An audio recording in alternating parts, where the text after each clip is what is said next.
నమస్తే, welcome to hashtag you. నేను మీ రాజేష్. దేశంలో అన్ని రాజకీయ పార్టీలు ఒక రూట్ అయితే కాంగ్రెస్ పార్టీ రూటు సపరేట్గా ఉంటుంది. ఎందుకంటే ఈ పార్టీ 100% కొంత డెమోక్రసీతో నడుస్తుంటే, ప్రజాస్వామ్యంతో నడుస్తుంటుంది. అందరి అభిప్రాయాలకి కొంత అక్కడ స్పేస్ ఉంటుంది, నియంతృత్వం ఉండదు. ఇట్లా దానికి ఒక సపరేట్ ట్రాక్ ఉంది. సో ఇప్పుడు తమ పార్టీలు ప్రజాస్వామ్యబద్ధంగా నడుస్తాయని ఆయా రాజకీయ పార్టీలు నేతలు చెప్పుకోవటమే కానీ ఎక్కడ అది ఆచరణ సాధ్యం కావు. కానీ కాంగ్రెస్లో మాత్రం గ్రామ స్థాయి నుండి ఏఐసిసి వరకు కూడా పూర్తి ప్రజాస్వామ్యంతో నడుస్తూ ఉంటుంది. అందుకనే ఈ పార్టీలో ఎవరు ఎప్పుడైనా రావచ్చు, ఎప్పుడైనా పోవచ్చు. మరోవైపు వ్యక్తిగతమైనటువంటి స్వేచ్ఛ ఉంటుంది. అట్లాంటి సందర్భాల్లో ఇప్పుడు కాంగ్రెస్ పార్టీ అగ్రనేతలను కూడా అధినేతలను తిట్టినటువంటి వాళ్ళు కూడా తర్వాత పార్టీలో చేరి పదవులు అనుభవించవచ్చే పరిస్థితులు కూడా ఉంటాయి. దీనికి తాజా ఉదాహరణ ముఖ్యమంత్రి రేవంత్ రెడ్డి. టీడీపీలో ఉన్నప్పుడు సోనియా గాంధీని బాగా విమర్శించినటువంటి ఆయన మనందరికి తెలిసింది. అలాంటిది పరిస్థితులు అనుగుణంగా రేవంత్ టీడీపీ నుంచి రాజీనామా చేసి కాంగ్రెస్ పార్టీలోకి వచ్చి ఏకంగా వర్కింగ్ ప్రెసిడెంట్ అయ్యారు, పిసిసి అధ్యక్షుడు అయ్యారు. ఇప్పుడేమో ఏకంగా ముఖ్యమంత్రి కూడా అయినటువంటి పరిస్థితి. అంటే అక్కడ ఖచ్చితంగా ప్రజాస్వామ్యం, స్వేచ్ఛ ఎక్కువగా ఉంటుంది. ఇప్పుడు ఇదంతా ఎందుకంటే తెలంగాణ కాంగ్రెస్కి ఇన్ఛార్జ్గా మధ్యప్రదేశ్ చెందినటువంటి మీనాక్షి నటరాజన్ వచ్చారు. ఆమె ఇన్ఛార్జ్గా వ్యవహరిస్తూ ఉన్నారు. సో ఇప్పుడు ఇన్ఛార్జ్గా మీనాక్షిని వేసినప్పటి నుంచి కూడా అందరూ కూడా పెద్ద ఎత్తున హర్షం వ్యక్తం చేశారు. అంటే ఈమె వస్తే ఖచ్చితంగా కాంగ్రెస్ పార్టీ గాడిలో పడినట్టే, ట్రాక్లోకి వచ్చినట్టే. ఆమె చాలా సింపుల్గా ఉంటారని, పార్టీ బలోపేతం పైన తప్ప మరి ఏ ఎజెండా ఆమెకి లేదని అనేక అంశాలు చెప్పారు. మీనాక్షి మార్క్ ఖచ్చితంగా చూపిస్తారంటూ కూడా కొంత పెద్ద ఎత్తున చెప్పారు.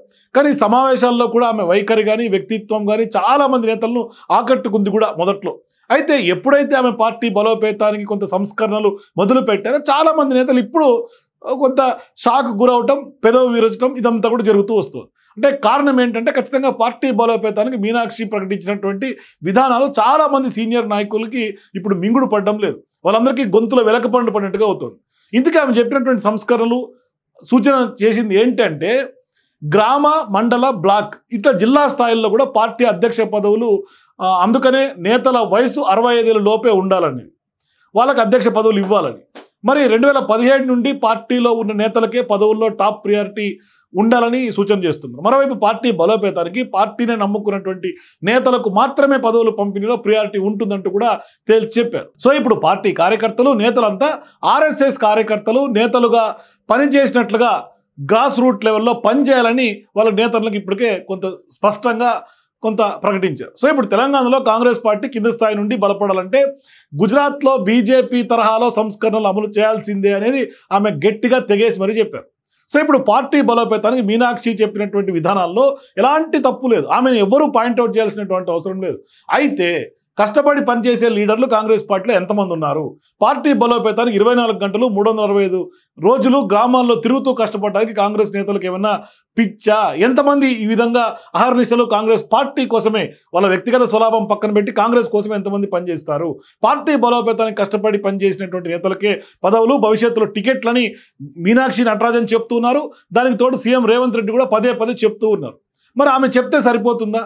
ఇక్కడ గమనించాల్సింది ఏంటంటే మీనాక్షికి ఆమెతో సంబంధం లేకుండానే అధిష్టానంతో మాట్లాడుకొని ఏఐసిసి పెద్దలతో కొంత లాబింగ్ చేసుకొని పదవులు, టికెట్లు తెచ్చుకోగలిగినటువంటి నేతలు తెలంగాణలో చాలామంది ఉన్నారు. ఇప్పటి వరకు సీనియర్ నేతల్లో చాలామంది పదవులు, టికెట్లను అలా తెచ్చుకునేటువంటి వాళ్ళే ఎక్కువ శాతం. ఇందుకు తాజా ఉదాహరణ విజయశాంతి.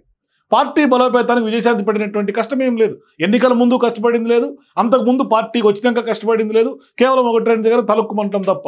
ఈమెకు సినీ నటి అనే గుర్తింపు తప్పితే రాజకీయ నేతగా ఉన్న గుర్తింపు చాలా తక్కువ.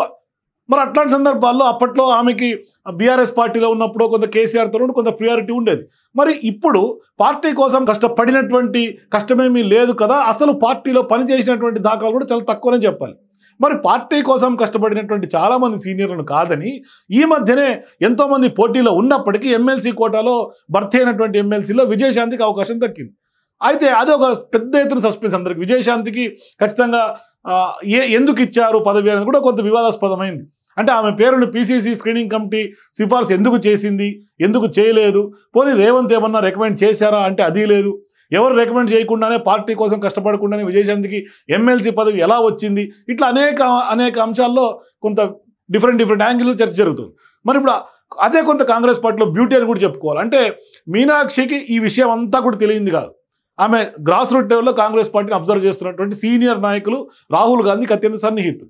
ఇప్పుడు విషయం ఏంటంటే 2023 ఎన్నికల్లో కాంగ్రెస్ పార్టీ అధికారంలోకి వచ్చిందంటే అందుకు చాలా కారణాలు ఉన్నాయి. మొదటిది బీఆర్ఎస్ బీజేపీలో నుండి కొందరు గట్టి నేతల హస్తం పార్టీలో జాయిన్ అవటమే ఖచ్చితంగా పార్టీ గెలుపుకు. మరోవైపు బీఆర్ఎస్ పైన వ్యతిరేకత కూడా కొంత కాంగ్రెస్ తోడవటం, సీఎం రేవంత్ రెడ్డి గట్టిగా ప్రజల్లోకి వెళ్ళటం, ఎండగట్టడం కేసీఆర్ని, ఇవన్నీ జరిగినాయి. సో ఇప్పుడు వాళ్ళు చేరినప్పుడు పిసిసి అధ్యక్షుడు కాబోయే ముఖ్యమంత్రి హోదాలో రేవంత్ కూడా వాళ్ళకు కొన్ని హామీలు ఇచ్చాడు. ఇప్పుడు ఆ హామీలు నిలబెట్టుకోవాల్సినటువంటి బాధ్యత సీఎం రేవంత్ మీద ఉంది. కొందరికి మంత్రి పదవులు, మరికొందరికి పార్టీ పదవులు, ఇంకొందరికి కాంట్రాక్టులు, ఇంకా మరికొంతమందికి ఖచ్చితంగా ప్రభుత్వంలో ఏదో ఒకటి హామీలు ఇచ్చే ఉండి ఉంటారు. ఇట్లాంటి సందర్భాల్లో బీఆర్ఎస్ ప్రభుత్వం నిలిపివేసినటువంటి కోట్లాది రూపాయల బిల్లులు మంజూరు, ఇట్లా అనేక అంశాలు ఉన్నాయి. సో ఇప్పుడు ఎన్నికల్లో కాంగ్రెస్ గెలుపుకు ఇతర పార్టీల నుంచి చివరి నిమిషంలో వచ్చి చేరినటువంటి చాలా మంది నేతల కృషిని కూడా ఎవరూ కాదనలేదు. ఇప్పుడు గెలిచిన తర్వాత ఆ బాధ్యత అంతా సీఎం రేవంత్ మీద ఉంటుంది. అలాగే బీఆర్ఎస్ను దెబ్బకొట్టాలని కూడా సీఎం రేవంత్ వ్యూహంలో భాగంగా 10 మంది ఎమ్మెల్యేలు, 6 ఎమ్మెల్సీలను కూడా కొంత కాంగ్రెస్లోకి పార్టీ గెలిచిన తర్వాత తీసుకున్నటువంటి పరిస్థితి. సో ఇప్పుడు ఫిరాయింపుల్లో భాగంగా వారందరికీ రేవంత్ ఏమేమి హామీలు ఇచ్చారో అది బహిర్గతం చేసే అంశాలు కావు. ఇప్పుడు ఆ హామీలను నెరవేర్చాల్సినటువంటి అవసరం సీఎం రేవంత్ రెడ్డి మీద ఉంది. మరి సడన్గా పార్టీ ఇన్ఛార్జ్ హోదాలో మీనాక్షి వచ్చి కొంత సంస్కరణలు చేస్తే, విధానాల్లో ప్రక్షాళన మొదలు పెడితే, ఈ విధానాలను ప్రవేశపెడితే ఇలాంటి సీనియర్ నాయకులు, ఫిరాయింపు ఎమ్మెల్యేలు చూస్తూ ఊరుకునే పరిస్థితులు ఉండవు. మరి ఇప్పుడు మీనాక్షి మార్క్ ఎంతవరకు తెలంగాణలో కొంత సత్ఫలితాలు ఇస్తుంది అనేది కొంత డౌట్ఫుల్గా కనిపిస్తుంది. తమకు ఇచ్చినటువంటి హామీలు నెరవేర్చాలని సీఎం రేవంత్ మీద బాగా ఒత్తిడి తేవటం ఖాయంగా కనిపిస్తోంది. ఇలాంటి వారంతా మీనాక్షి సంస్కరణలు అమలు చేస్తామంటే అంగీకరించరు. ముందు తమకు ఇచ్చినటువంటి హామీలు నెరవేర్చి తర్వాత ఈ సంస్కరణలు అమలు చేయమని కోరే అవకాశాలు ఎక్కువ శాతం ఉంటాయి. పార్టీలో అతిపెద్ద చర్చ జరిగే అవకాశం ఉంటుంది. ఇతర పార్టీల నుండి వచ్చినటువంటి సీనియర్ నాయకులు కానీ, ఫిరాయింపు ఎమ్మెల్యేలు, ఎమ్మెల్సీలు, వారి మద్దతుదారులందరికీ కూడా కొంత ఖచ్చితంగా ప్రభుత్వంలో పదవులు, పార్టీ పదవులు, కాంట్రాక్టులు, ఇట్లా ప్రియారిటీ ఇవ్వక రేవంత్కు వేరే దారి లేదు. కానీ పార్టీ బలోపేతం, సంస్కరణలని మీనాక్షి నటరాజన్ చెప్తే రేవంత్ కూడా నచ్చకపోవచ్చు కూడా బహుశా. ఎందుకంటే పార్టీ అధికారంలోకి వచ్చినప్పటి కూడా మీనాక్షి ఎక్కడుందో కూడా ఎవరికి తెలియదు. కానీ ఆమె తెలంగాణకు వచ్చి కష్టపడినటువంటి సందర్భాలు అయితే ఉన్నాయి. ఇప్పుడు మీనాక్షి నటరాజన్ చెప్తున్నటువంటి సంస్కరణలు, బలోపేతానికి విధానాలు ఏవీ లేకుండానే కాంగ్రెస్ అధికారంలోకి వచ్చింది. మరి అధికారంలోకి వచ్చిన తర్వాత ఇప్పుడు సంస్కరణల గురించి మాట్లాడుతుంటే చాలా మందికి, సీనియర్లకి, కాంగ్రెస్ పార్టీ నాయకులకి నచ్చట్లేదు అనేది అంతర్గతంగా వాళ్ళు చర్చించుకుంటున్నటువంటి మాట గాంధీ భవన్లో కొందరు నేతల మధ్య టాక్. అందుకనే ఇప్పుడు మీనాక్షి వ్యవహార శైలిపైన కొందరు సీనియర్ నాయకులు అధిష్టానానికి కూడా ఫిర్యాదులు చేస్తున్నట్టుగా కొంత వార్తలు అయితే వస్తున్నాయి. మరి పార్టీలో సంస్కరణలు, బలోపేతం పేరుతో సీనియర్లు, ఇతర పార్టీల నుండి వచ్చినటువంటి బలమైనటువంటి నేతలను పక్కన పెడతామంటే మాత్రం కుదరదు అనేది కరాఖండిగా చెప్తున్నారు. మరి పట్టు విడుపు లేకుండా అన్నిటికీ ఒకటే మంత్రం అన్నట్టుగా గట్టిగా పట్టుబడితే చివరికి అందరూ సీనియర్లు కలిసి మీనాక్షిని మార్చేసినా, లేకుంటే ఏఐసీసీ దృష్టికి తీసుకెళ్లినా ఆశ్చర్యపోవాల్సినటువంటి అవసరం లేదు. మరి మీనాక్షి నటరాజన్ మార్క్, ఆమె సంస్కరణలు కాంగ్రెస్ పార్టీలో తెలంగాణలో ఏ మేరకు వర్కౌట్ అవుతాయనేది మాత్రం $1 మిలియన్ క్వశ్చన్. దీనికి కూడా ఖచ్చితంగా మీరు కూడా ఈ సంస్కరణలు ఖచ్చితంగా ఇంప్లిమెంట్ చేయగలదు మీనాక్షి నటరాజన్ అనుకుంటే మీ అభిప్రాయాల కింద కామెంట్స్ కూడా తెలియజేయండి.